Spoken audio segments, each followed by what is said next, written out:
C'est l'heure à présent de notre focus, direction justement le Qatar avec lequel l'Arabie saoudite, mais aussi les Émirats arabes unis, le Bahreïn ou encore l'Égypte ont récemment rompu leurs relations diplomatiques.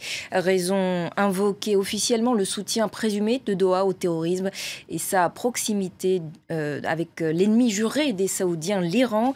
Les conséquences de cette rupture diplomatique ont été immédiates, blocus des liaisons aériennes, maritimes, terrestres, restrictions au commerce et au déplacement des personnes, une crise sans précédent dans la région. Voyez ce reportage de nos envoyés spéciaux Philomène Rémy et Jasmin Lavoie. Un no man's land. Voilà ce qu'est devenu le poste frontière d'Abu Samra, seul lien terrestre du Qatar avec l'étranger. En face, le pays qui en a décidé ainsi, l'Arabie saoudite.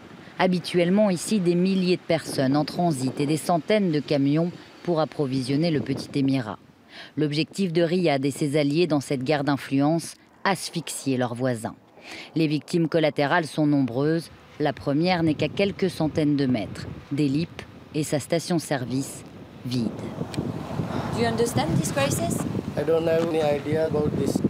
Difficile de s'y retrouver en plein milieu du désert sous 47 degrés. Pour comprendre, direction Doha. L'Arabie saoudite est son noyau dur dans cette bataille. Les Émirats arabes unis, Bahreïn et l'Égypte accusent le Qatar d'accueillir et surtout de financer des organisations terroristes. Ce n'est un secret pour personne dans la ville. Quelque part entre ces gratte-ciel, certains individus sur liste noire ont trouvé refuge. Les talibans avaient même pignon sur rue il y a moins de 5 ans. Les États-Unis trouvent cela aussi agaçant que problématique, mais ce n'est rien comparé à l'aide stratégique que leur apporte le Qatar pour la lutte contre le terrorisme et dans leurs opérations militaires. Il y a un certain nombre d'individus problématiques, un petit nombre qui, oui, sont au Qatar. C'est un fait avéré et reconnu, même par les autorités qataries.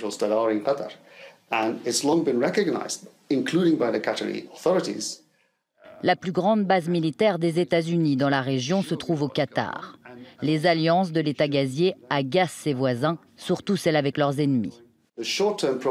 Les problèmes à court terme, ce sont les frères musulmans et l'Iran. Les deux sont vus par l'Arabie saoudite et Abu Dhabi comme des menaces à leur sécurité intérieure.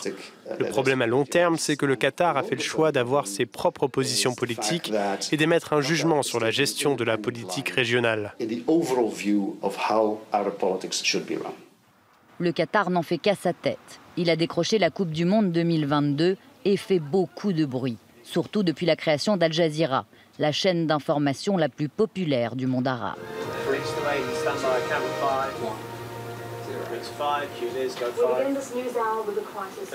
L'Arabie saoudite a fermé l'antenne locale de la chaîne dès le début des tensions et exigerait la fermeture totale du média, financé à 100% par le Qatar. On a entendu qu'il y aurait eu des demandes et beaucoup de rumeurs. L'une notamment serait de fermer Al Jazeera.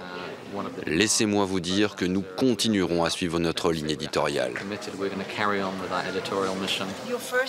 Segment, Andrew, is on censorship, right?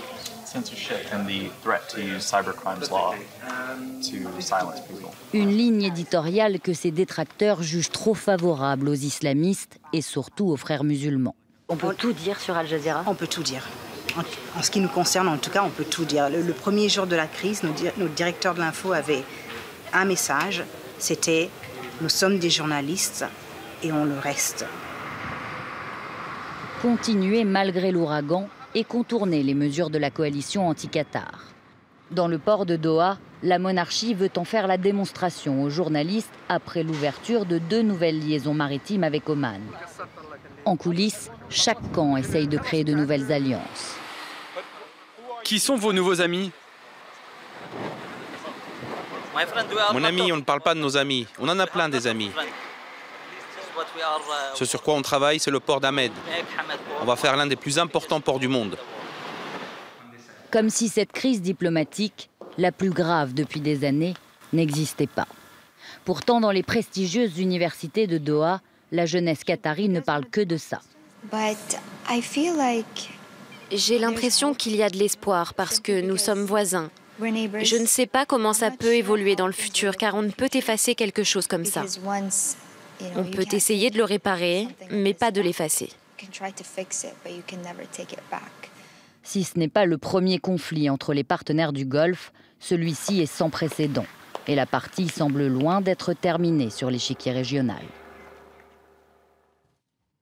Et on en reparle avec notre invité Karim Sader, politologue, consultant sur le Moyen-Orient et maître de conférence à l'université Saint-Joseph de Beyrouth. Bonjour Karim Sader, bonjour. Merci beaucoup d'être avec nous sur France 24. Tout d'abord, comment en est-on arrivé là ?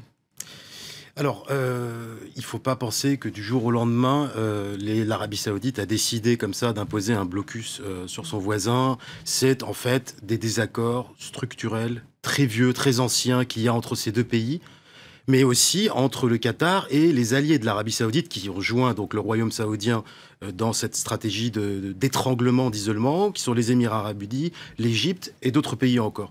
Donc le contentieux, en fait, il est basé sur quoi ? Il est basé sur cette liberté de manœuvre que s'est octroyé le Qatar depuis déjà 2 décennies, depuis le règne donc du père de l'actuel émir, le cheikh Hamad donc. Cette liberté de manœuvre diplomatique, donc, dans ses choix qui ne sont pas toujours alignés sur le grand royaume saoudien et qui écornent, en quelque sorte, le leadership de l'Arabie Saoudite, blessé dans son orgueil depuis des années de voir ce minuscule émirat d'à peine plus de 11 000 km², faire de l'ombre au puissant royaume saoudien qui, je le rappelle, occupe quand même 80% de la péninsule arabique et jouit de cette légitimité, de ce leadership dans le monde sunnite, donc à la tête de l'islam sunnite. Donc l'Arabie Saoudite a voulu donner une leçon au Qatar et c'est pas la première fois qu'elle le tente. En 2014, il y a eu une tentative d'isolement, il y a eu un gel des relations diplomatiques entre... donc c'était toujours les Émirats arabes unis, l'Arabie Saoudite face au Qatar, sauf que cette fois-ci, ça prend un degré supplémentaire. D'abord parce que je pense que la position américaine depuis l'élection de Trump et en particulier sa visite à Riyad fin mai a donné une sorte Ça a donné une carte blanche. Voilà, un blanc-seing en quelque sorte à Riyad.